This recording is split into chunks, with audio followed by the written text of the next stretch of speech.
How you feeling today, man? Dude, Welcome I gotta back to tell you, another episode of Lucas, Tigers, and Bronzo My. Talk to me, man. How you doing? How's your Monday? I miss you. You know, when you're out there skiing and you're on the slopes and, you got your fancy, gear on, and you're out there with the fam, the big guy here gets no love.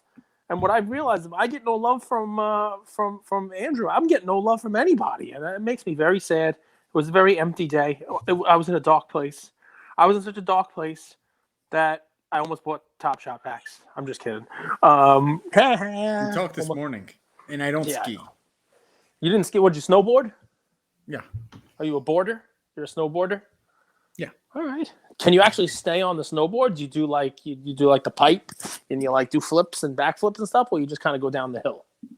No, It's an I'm Olympic not- event I'm- now, snowboarding. You know that, right? There's like some big red-faced tomato guy with orange hair. He does like a snowboarding thing, and right, Sean White. Sean White. He surfs too, which is crazy. Like, people don't realize he's kind of like a pro in two sports. Why is that like I- surprising? Isn't snowboarding and surfing sort of like similar? Yeah, I can see how they could be, but I've never had success surfing. It's tough, man. And learning how to surf is way harder than learning how to snowboard because, like, think about it, right? I take the lift up, I could rock. Mhm. Uh-oh. Dale got you there. But you're right. Snowboarding, gravity is your friend. Surfing, gravity is not your friend. Snowboarding, get up to the top of the mountain, gravity's going to take you down one way or the other. Surfing, you get up on your board, gravity, you're going to fall into the ocean. So, I mean, here's the thing. There are very few sports that this is built for. Bowling. That's one. I have the build of a bowler. Give me fried foods at a snack bar within 20 feet. French fries, beer, bowl. That I can do. I'm trying to think what other sports I might be able to do. Competitive. I'd like to road learn how to racing. surf, I Cage. think I I'd have like the to build learn. for that. It's just harder to learn how to surf because you only get like 1 or 2, 3 good waves a day because you're spending the whole day paddling out. Dude, paddling is really hard. Oh, I Bodie, don't- where are you surfing? That you're only going to get 3 good waves a day. The waves are different every day based on the moon phase. And when you want to you're a look before you go out there. Make sure it's double overhead. Well, what I mean is when you're a rookie, you spend most of your time like learning and spending your energy kind of paddling. In snowboarding, you could get a few good runs even on and get those reps, right? Because Yeah. it's just getting the reps. It's just getting that right balance. So anyway, let's rock. get I have it. a I get million topics. A Well, million listen, there's topics. plenty of topics. There's a lot of topics. There's a lot of good topics, a lot of bad topics, a lot of sports topics. So let's hear it. I want to hear it. I want to do a rundown. Let me hear What all are the bad topics? That there are no snowboarding cards that I know of. Although I think Sean might have some cards. No, I want to hear your topics. Okay. Well, first I want to give some love to the sports card nonsense guys, and I'm glad to hear that they're safe, right? Because did you hear about that? Like a 4-state tornado. Yes. You've heard I've about been. that. So Yes. Gio, I think he just moved. I think he's in Tennessee, right? I don't know if people know, but anyway, he's safe. I think his house is all good. Just want to give love to those guys. And they said something really, really intelligent. I watched this live the other day, and we haven't done an episode like this in a minute. He said when people are giving hate to the sports card investor guy, right? He made a point, and we talk about this too. It's like anyone out there that follows blindly, that just tails picks, you'd be a fool to do that. It's a huge mistake, right? And it got me thinking, like, I hope we're doing our job, not just giving picks and plays, but really explaining to people why we're making those plays and what we're looking at. And I thought about that a lot. I'm really excited about my play, not just because of the play, but also because of the thought process behind it. So that's one topic. Wow, you give me some pressure, man. So my play better not only be a good one, but also better have the thought process that I can explain to it today's play. We'll see when we get there. You did it last week with Yeah. You did it last week with 2012 Flawless, remember? Yeah. Well, don't worry. I got another good one. I'm with you. I'm up for the challenge today, Handsome. I'm up for the challenge. So, I mean, Zion skipping workouts is one. There's some trade talk. Ben Simmons going to the Knicks. Ben Simmons going to the Lakers potentially. So that's another one. Kyrie More than likely, I said this, he's going to be back playing the season. Shams reported that.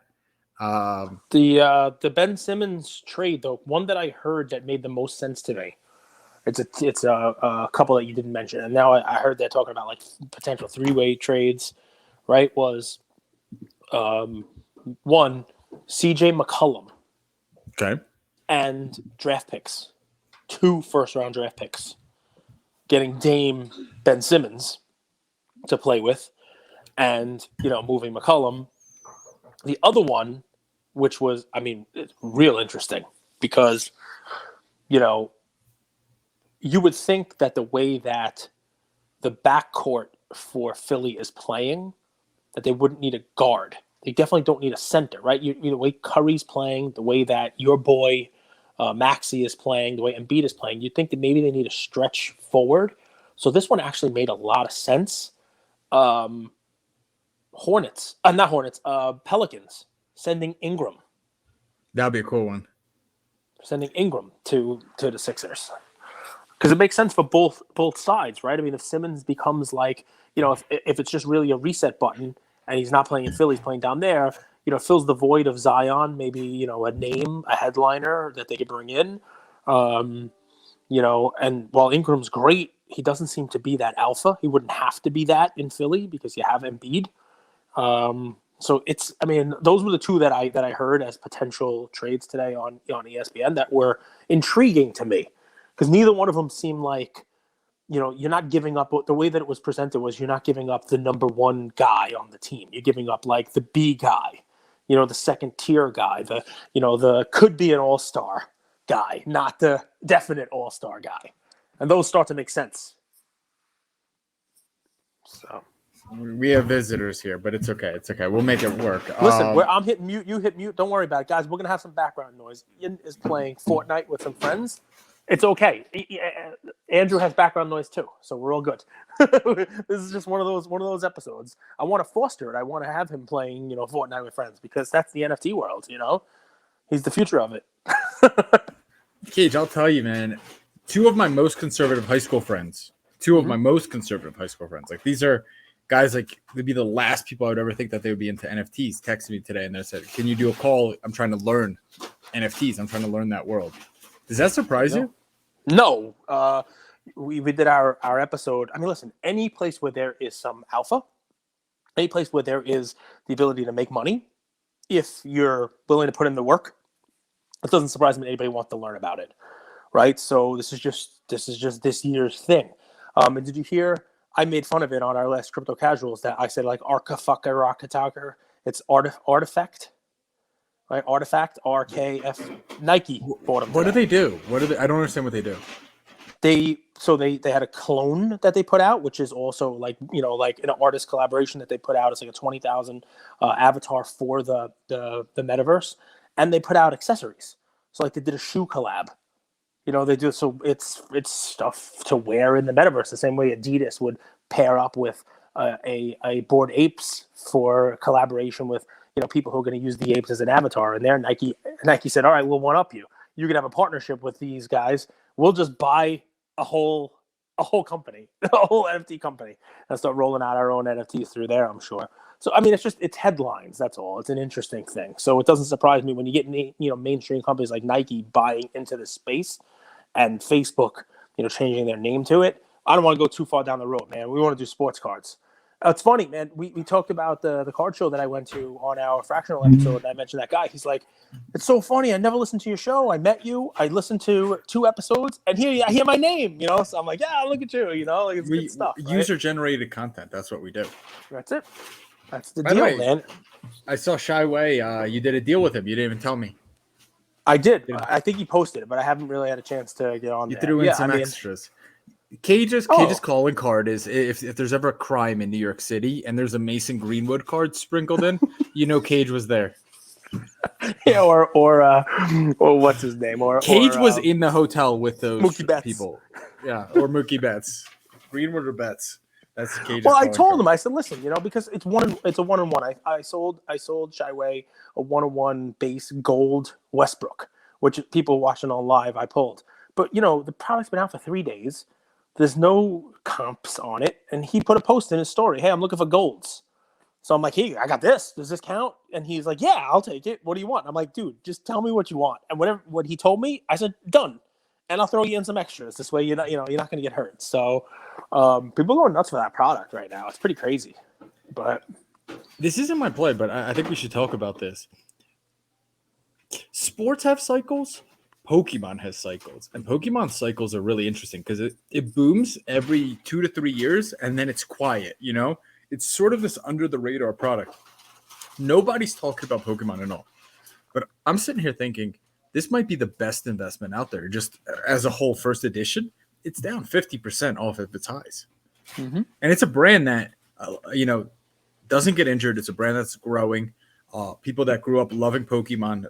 1999, 1995, whatever it is, they're gaining what we call disposable income, right? Yep. Logan Paul, by the way, I was listening to Logan Paul's story on the BGS 10. Do you know how he got that card?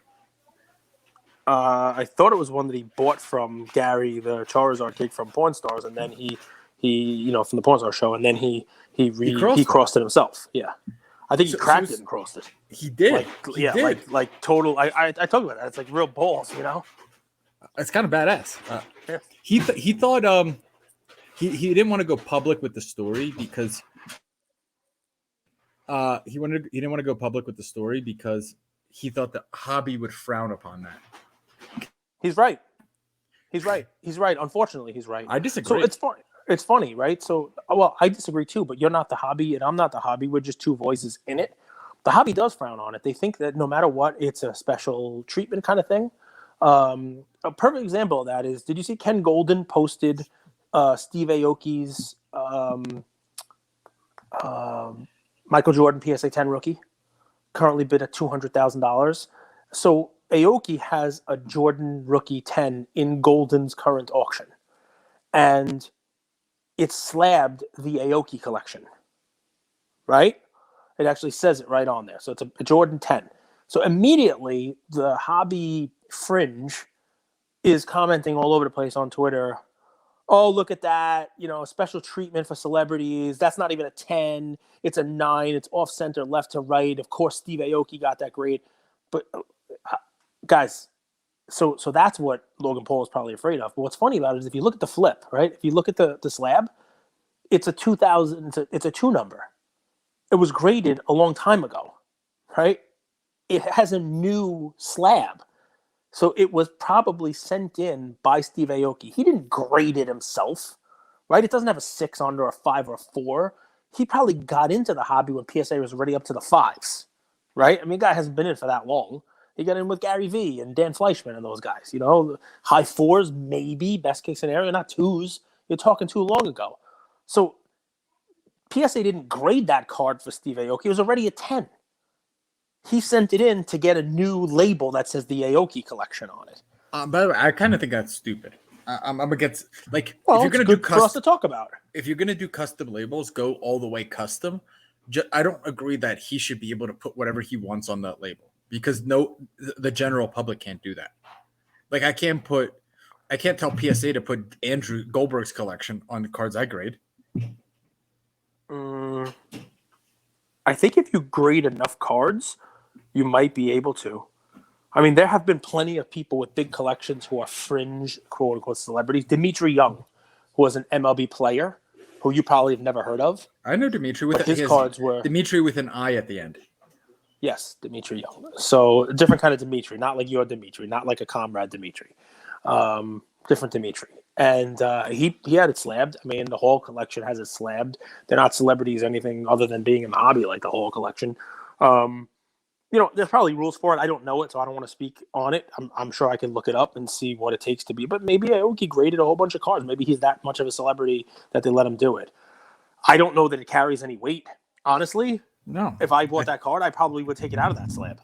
Correct. Because we've talked about provenance. We've talked about things that add to it, whether Bill Russell owning his own rookie card and then you buying it from Bill Russell's collection add some value to it. Sure.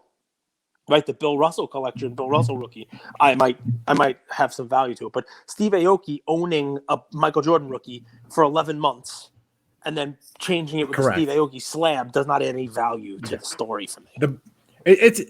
I think what's cool about it is the nuance, right? Like, I agree with you. The Bill Russell collection, I think that's fit. Like, I think owning a Bill Russell rookie card that Bill Russell owned, I think that's a must. Like, it's pretty cool. That's a one of one. Hey, I want to own the Bobby Portis card that Giannis owns that he makes fun of when he holds him up and says, "Look, Bobby Portis." Like, that's what I want to own. Have you seen that card? That was probably the best story I've ever posted. You guys look at the Bobby Portis rookie prism card. It looks like Stanley from The Office dribbling in the episode of that. Yeah. So, and Michael freaking out.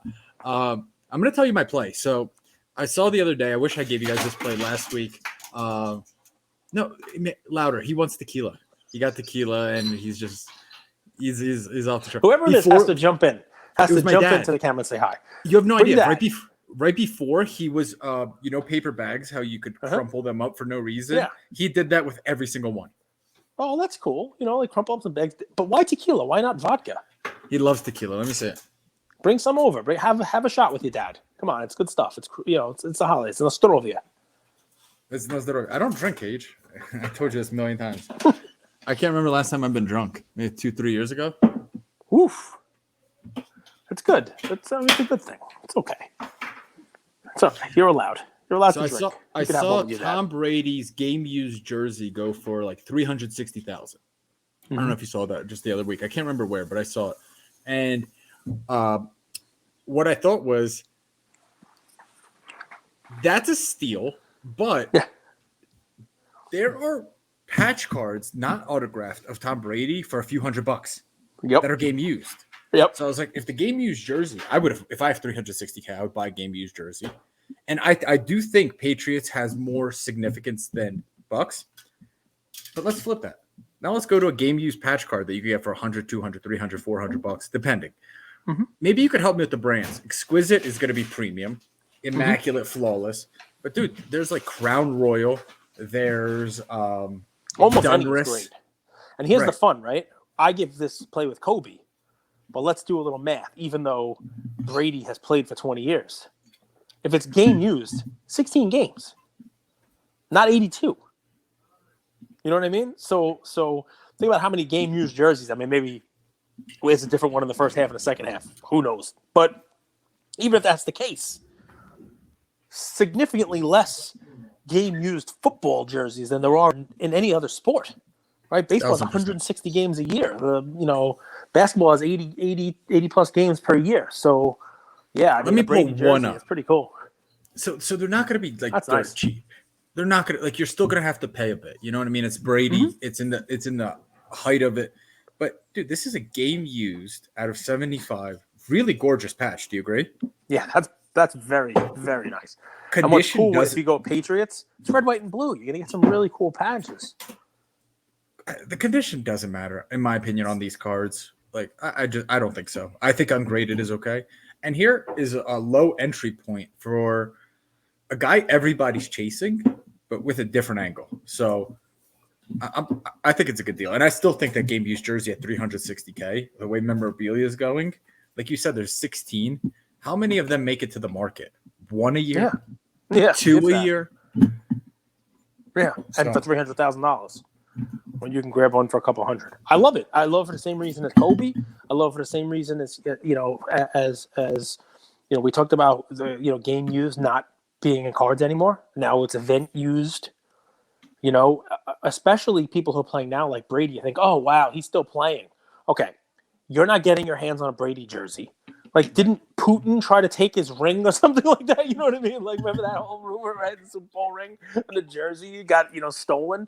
Do you see how fast the equipment manager ran on the field at the end of the game yesterday to grab that 700th football? Dude, 700 touchdown football. He ran to go get it because it's worth hundreds of thousands of dollars. But everybody is so keenly aware of it now, that and Brady wants to keep them, and he's giving them away and he's hanging on to them. It's like everybody else. So can I tell you an idea I have that I think would be super cool? The NFL should NFT that moment. They should sell the one-of-one version of that because that's an awesome moment. A game-winning overtime touchdown for 700 for your 700. Sell 100 of those moments, like the way Top Shot does, and then also have a one-of-one version that goes wherever the ball goes. whoever is the owner also owns the one of one NFT. Yeah, I mean it's a cool way of doing it. It's a cool way of showing proof of ownership also of that ball. You know what I mean? Because then you're not faking it, and like to convey ownership of it, you have to actually have that one as well. So I mean, it's definitely cool stuff, man. And yeah, I'm excited for the Monday night game as well. Cool in the NFC. No matter what happens, I have a winning record on whatnot again this week. You're My savage. lock came in. I know what I'm doing. Can I tell you something I'm really sad about? Well, I don't want you to bring the episode down, but sure, maybe I can try to cheer you up. So it's nuance. It's what we talk about. It's Zion, because I think Zion is one of the friendliest people I've ever seen. Like he kind of gives me this like the vibe of like he's just like a fun kind of like big baby. You know what I mean? Like he's Yep. always smiling, always. But then I read today he doesn't show up for rehab sessions and he falls asleep in video, right? And there's like that little bit of immaturity that's coming with his newfound stardom, I guess, or maybe he's been a star for a while. And that's frustrating, right? Like I like him as a person, but like you see news like that, man, and it doesn't look good. And there's a lot of people holding his cards. Yeah. Overreaction? No. It's you're preaching some real caution. Where there's smoke, there's fire. Like if this isn't one thing, overweight, playing a ton of video games, eating junk food, doesn't show up for rehab, falling asleep in video. It's tough to see a future. And now he's 2 injuries in 2 seasons. It's tough to see a future where something magical happens and he gets right.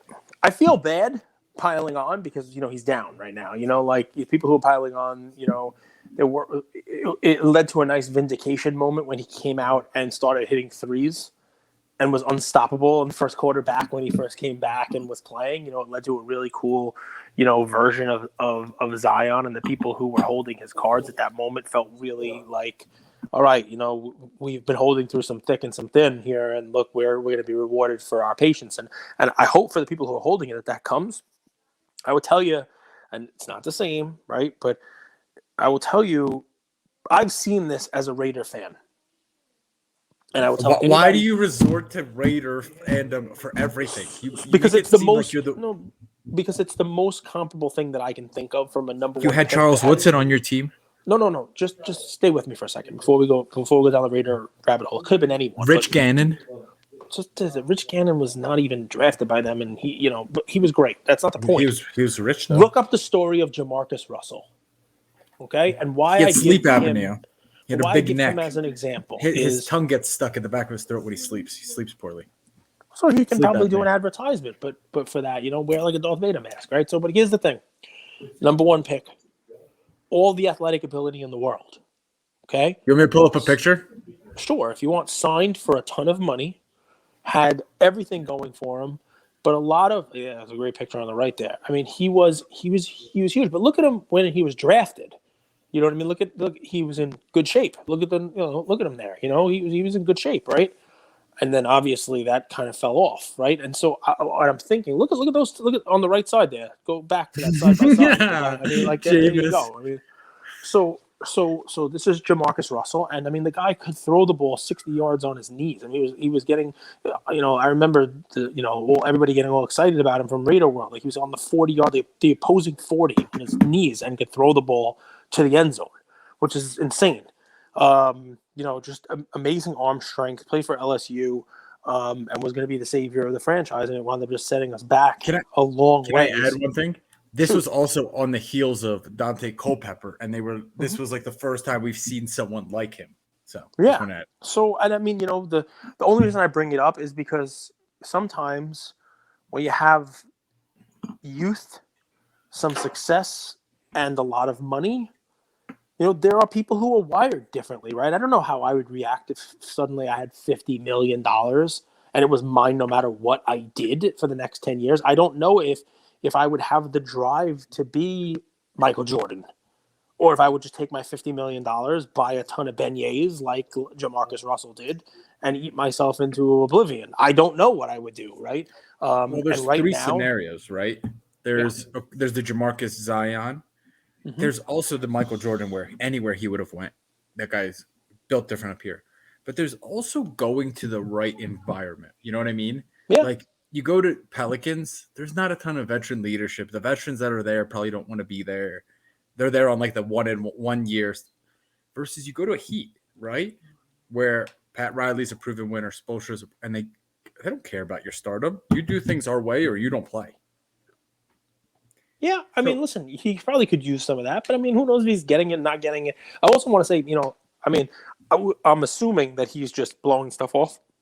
It also could just be, you have a foot injury, it's hard to rehab from that, and it's hard to stay healthy. I mean, you'd think if you have all of these endorsements and a future of playing basketball, you'd find a way to eat more kale rather than drink all that Mountain Dew. But he's getting paid to drink Mountain Dew also, so maybe I give him a pass. I'm buying you a kale shirt for Christmas because dude, I buy kale, and you know what happens to kale? It sits in my fridge until I can't eat it, and then I throw it in the garbage. I always have a plan to eat healthy, and it's just I don't know why garbage eats healthy. I don't know why you have like what you normally eat, and then when you're like eating healthy, it's kale. Like that's. I just use that as the example because of like that's just easy to say. It's one syllable, and we do a talk show here, so I don't want to go through the whole everything I buy. It's just an easy one word to just say kale. That's what I'm doing for healthy, So that's the deal. We have a little vino. I haven't drank in a very long time. A little vino. I don't drink. Do you think is this drinking? I mean, yeah. It's got alcohol in it. I think a glass of wine a day or two is supposed to be very healthy. So you do you, man. You do you. Have some fun. My kale is right off screen, so I'm just gonna nice little kale action. What's so what's the night plans in Vail? We have a gym here. I'm gonna go work out and train. Are you in like a house or are you in a hotel? It's a tiny little nook. You're fitting 5 people. It's a nook. Oh. Yeah, it's like a nook. All right. That doesn't seem like your speed. No, it's terrible at first, but I'm over it now. You didn't get like the penthouse, where Lloyd and Harry pull up in their Lamborghini. It's true. It's true. Yeah. Well, listen, I got a different way of going because you put this up about how sports card investor, sports card nonsense. You gave a whole, lead in. And by the way, sports card investor, you got to give him some credit because, I mean, the guy, he's grinding also. It's not the easiest thing in the world to find plays, 5 plays, 4 plays, whatever he does all the time, weekly, daily. I mean, we do daily plays. There's not always something going on. The cool thing about it is we're talking sports, non-sports, we're talking all this fun stuff, and there's usually something going on, whether it's KD dropping 50 points or, Zion getting injured. There's always something to chat about. So I got to give anybody who's doing any kind of content in this some credit. And Jeff seems to always do it with a smile. He seems to have his heart in the right place. I think the commentary you're trying to make is people shouldn't just follow him blindly. People shouldn't follow anyone blindly. I mean that's and you've talked about it all the time with leading a fish to water, which is like your favorite saying now and my favorite thing to say, as you're saying. So with that, we'll do one right now, and we'll have you help me lead our fish, the fish of Luca Nation, to water. Can you tell me what the highest grossing media franchises are? I'll give you a hint. Number one, Marvel. you've already Pokemon. pointed out number 1. Pokemon. Star Wars is stupid. Pokemon is the only franchise with total revenue of US dollars over $100 billion. You're the only human that asks questions that you answer yourself. Well, you got it right. So give me some other ones. Star Wars, you said. Give me some good ones. So Star Wars is there. Star Wars is almost $70 billion. And that's a combination of merchandise sales, box office, video games, you name it. Oh, no. I know Star where Wars, this is going. I know Star Wars number 5. You're gonna sell me some Megan Fox cards. No, not at all. But Transformers, let's see where they are. 10, 11, with just under $30 billion. What other franchises you got for me? So you named some really good ones. Basically 3 of the top 11, right? I don't think DC is there. I mean, Batman in and of itself, which is a DC property, because they're broken up that way, is $27 billion itself in the top 15. So, that's definitely a big one. Obviously, Disney in and of itself would be larger because Star Wars is part of Disney. Number 3 is Mickey Mouse. at 83 billion. Winnie the Pooh at 81 billion. Star Wars, you said it's 70. Disney princesses are just under 50. So I'm bringing this up for a reason, right? Because we all know about these folks, right? We all know about Star Wars, right? Star Wars is a huge brand. The Marvel Cinematic Universe is also in that top 10-ish. That's about 36 billion. And we talked about Marvel cards, right? We've talked about Pokemon cards. Dragon Ball Z is in the top 20. The Wizarding World of Harry Potter is in there. We've talked about cards for them. So we've now run through Pokemon, Mickey Mouse, Winnie the Pooh, Star Wars, all these things. What if I were to tell you that besides Pokemon, there is a brand that we didn't mention? Yu-Gi-Oh? Nope. No, I mean, you could throw a guess out there. Probably people yelling, at home like a Jeopardy game, what they think it would, potentially be. Deal or No Deal? I'm trying to see where. Yeah, that's a Deal or No Deal. Like Lord of the Rings was down there. Yu-Gi-Oh is in there. It's at $17 billion. Definitely a top 20 for Yu-Gi-Oh. So I'm going to give you a hint. By the way, the host of Deal or No Deal, do you know who it is? Currently? No, it was Monty Hall, the original The first one. Howie Mandel. Well, you know who that is? Yes, Deal or No Deal. Mine was Let's Make a Deal. Yes, I know Howie Mandel.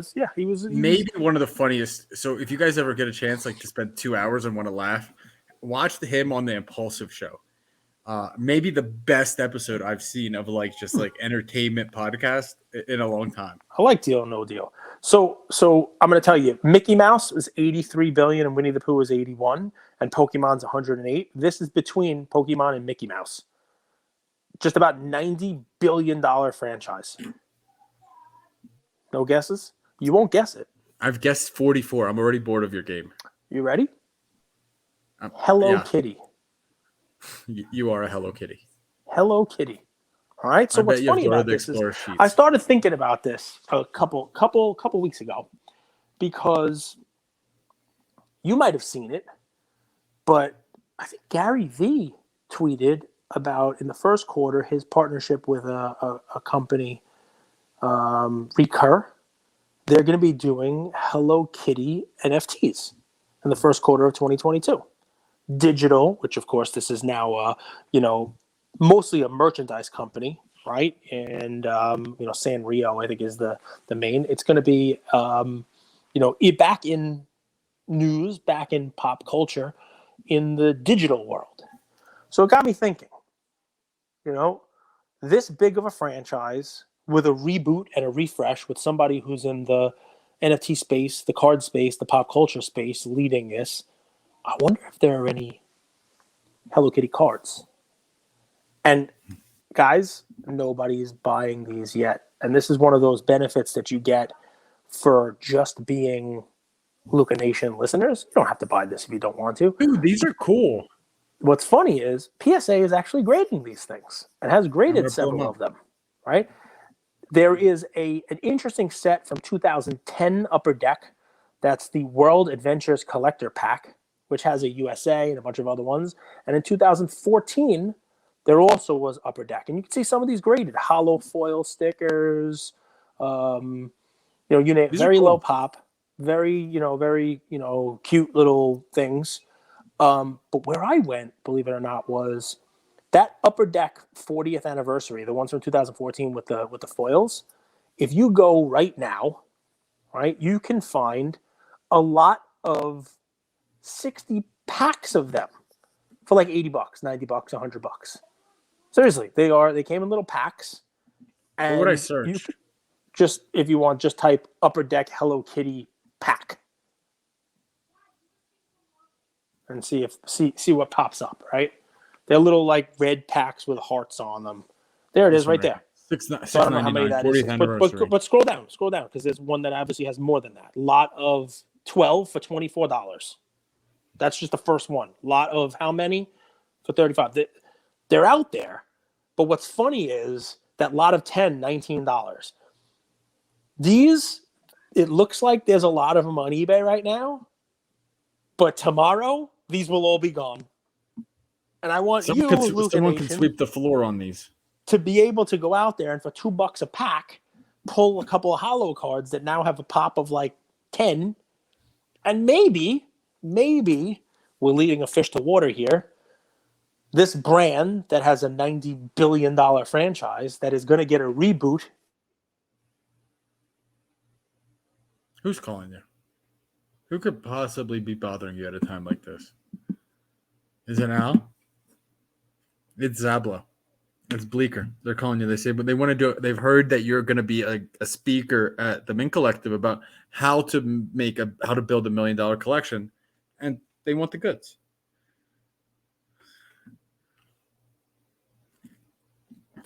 Are you with What's me? upsetting about it is, yes, it was Zablo. He told me, why am I giving away his Hello Kitty play? No, this one here, it's such a low cost of entry. $2 packs, less than $2 for a pack. You want to buy the cards, they're there. They're on Comp C. I don't know about the quality of those cards, but if you open up a pack, you might be able to do some good stuff. Buy 12 packs, open 6 with your daughter, and keep 6 sealed. And I mean, listen, what's fun about this, right? You can keep them sealed. Maybe you open them up at $2 a pack, and maybe this is something you send into SGC. Maybe it's not something that you can send to PSA because you're not going to pay $100 to grade this. Maybe it's something you send somewhere else. Maybe it's something you grade, and then you're the first one to grade it. You know what I mean? So it's just it's one of those plays that really low risk with a potential reward. If, like I said, there's a reboot in the coming quarter and people are all clamoring to spend $1,000 to get a Hello Kitty NFT, well, you've got a 10-year-old card made by a licensed card manufacturer, graded, authenticated, and you're selling it for significantly less than what the NFTs are selling for. It's an interesting play that you are not getting on any of the people you mentioned. You're just getting it here. Luca Nation can go and buy all the rest of these. And by the time someone else hears this play and wants to regurgitate it and give it as their own, all of it will be gone. Poof, just like that. Like Kaiser Sose. I don't know who that is, but let's cap there. Wait. Go ahead. Say what you're going to say, and then we'll get back to how you. I only know Slabby Sosa. Slabby Sosa is a hobby. I won't want to say a legend. He's young. Slabby Sosa is the best, but you don't know who Kaiser Sose is? For real? Kaiser Permanente? Oh my God. This is what makes this show work. Because there are people out there who are with you and don't know who I'm talking about. And there is a segment out there saying, I can't believe Andrew has never seen the movie The Usual Suspects. I tried. What do you mean you tried? There is no try. There is only do or do not. If I watch a new movie, this is my thing. I watch like 5 minutes and then I play on my phone for the rest of the movie. You have the attention span of a 3-year-old. But that's okay. It's like, I blame want to watch Zuckerberg. a movie with my iPad, mommy. Don't blame me. It's not my fault. That if you can't pay attention to that movie, if that movie will not keep your attention, there's something going on. Because comedy keeps my attention. It's funny too. I mean, Benicio del Toro's in it. He's really funny. Baldwin, this it's a good movie. It's one of those movies that you buy a poster for and put it up on your wall. It's that good. But do you remember that? That used to be a thing. Yeah. That was my parents never let me do it, but like hang up posters around your wall of like the things you like. I saw a picture of your room when you were in high school. You had a New Kids on the Block poster. Don't blame your parents. I know you did. I have. You were a Donnie fan. At bar mitzvahs, everybody comes and like signs like, "Hey, Andrew was here," and I pee on it, and then I hung that up on my wall. And actually, my sisters too. But there was like no one who signed hers. It was kind of awkward. Wow, nobody likes her. I don't know. It was weird. There was like so much empty space. I was gonna like fill it in with like graffiti or something. You were gonna draw something on it and be like, "Yeah, people love you. They'll sign." I love her. You could have put like other names. You could have just signed with random handwriting, like, yeah, John was here. Yeah, no, made her feel better. She's totally mad. You could hear her in the background. You could hear that shriek. Yes, she was very angry at you. She's not happy. Well, listen, guys, this was a fun one, man. What do you think of tonight's game? What do you think? Who do you think wins? Who do you think takes it? You think it's the Rams or the Cardinals? I think the Cardinals are better than it seems, but I think it's really hard to beat a team twice in the same division. That's true. And Three I think times his JJ. honor. Thank you. The 4 times is nearly impossible. Yeah, well, you can't do 4 times. It's not going to happen. Will never happen. I think I'm curious how big of a loss JJ Watt's going to be for that team. Probably a large one. He's a large individual. So listen, guys, we love it. We love you. Who's your pick? And who's my pick for tonight? The over, probably. I love the over 51 points. They beat it already once this year. Normally, a second division game will actually come down in points, but I don't see a situation where the Rams can stop the Cardinals. The only way to do it is to continue to keep scoring. I like a bunch of stuff in it. I think the Cardinals will cover. I think the scoring is definitely going to be there. I saw some props that I liked.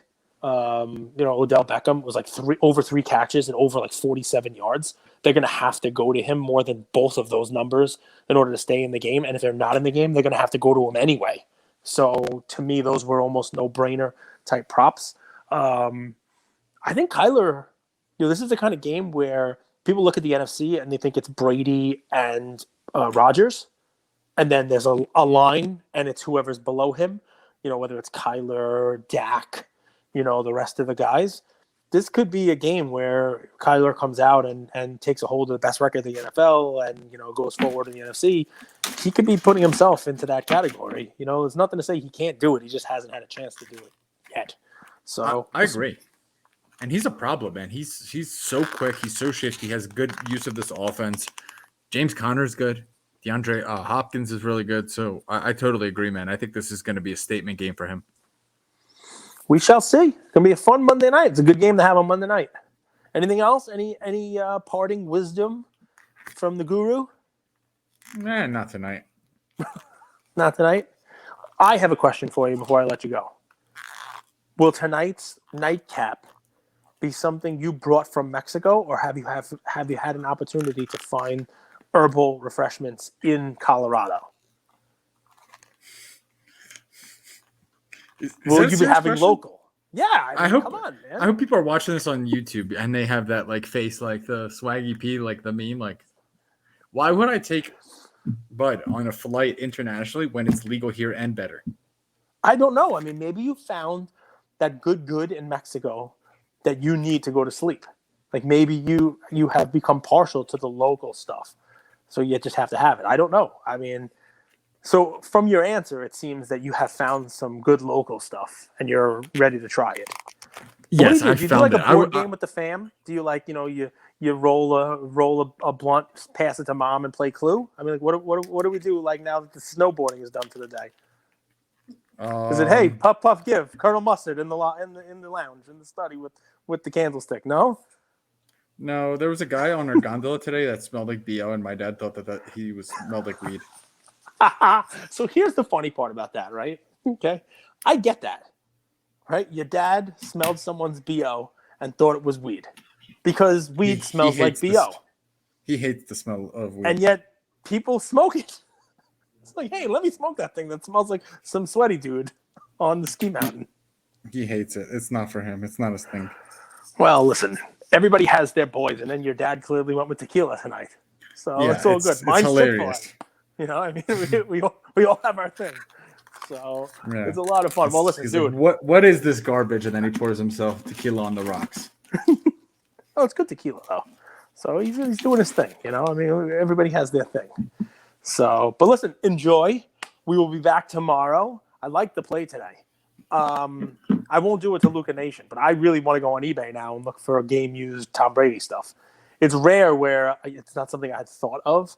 But as you're giving it the whole, like the difference in the amount of games there are and just the lack of game used jerseys for football, and for somebody like that who it's rare that you get to watch the player who is the greatest player that they've had. I mean, anybody watching basketball now has not seen the best player ever. The best player ever in basketball stopped playing 20 years ago. That was Michael Jordan. So at least clear cut. Like I think we haven't seen a great Brady since Gretzky. Like Gretzky kind of ran away with that thing. Like there's no one even close. It's when you're the standalone, that's a different level. I think he did that. I think he did that when he went to the Bucks and he won without Belichick. I think that was a big thing for him to be like, This isn't a system quarterback. Listen, he's the favorite right now for the MVP. He's going to win MVP for sure. So he's going to win the MVP after Super Bowl, all at this stage of his career. So, I mean, it's impressive stuff. It really is. And there's another episode, folks. Unless you got something else. You got anything fun? Peace.